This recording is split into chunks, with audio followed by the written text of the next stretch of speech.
The devastation caused by the war on Tigray amounts to war crimes, crimes against humanity, and bears the hallmarks of genocide. Shame indeed. However, these horrific conditions have not deterred Canada-based mining companies from seeking mining licenses in Tigray. At least 6 Canadian firms are either in or have licenses to operate in Tigray, while at least 2 Canadian companies have worked closely with the Ethiopian government that has committed these atrocities. Canadian gold mining companies see Tigray as an opportunity for riches and are willing to ignore, tolerate, or even tactically support the human rights violations in Tigray. While millions of people are cut off from aid, vital supplies, and just fighting to survive, the Canadian mining companies have been busy lobbying governments to start operating on the scene of such immense human devastation. Moreover, there is reporting that the response by the Canadian government, which prides itself on the so-called compassionate, constructive, and feminist foreign policy, has been influenced by consideration of mining interests in Tigray.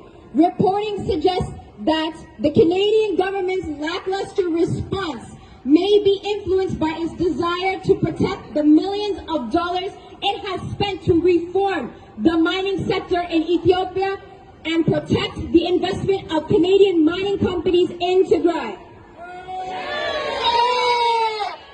But we say you cannot, I repeat, you cannot have Tigrayan gold while supporting the elimination of the Tigrayan people.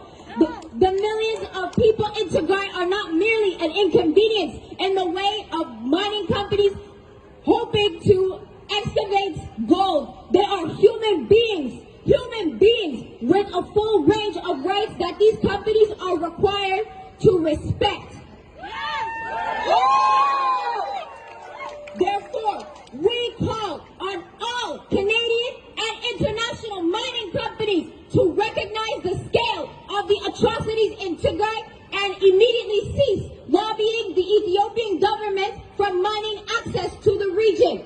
We call on the Canadian government to remember that it answers to us, its citizenry, and not a handful of mining companies and their lobbying firms.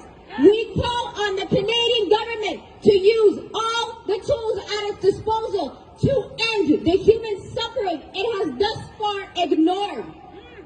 And finally, we call on the Canadian people to recognize how the Canadian government is failing to live up to its own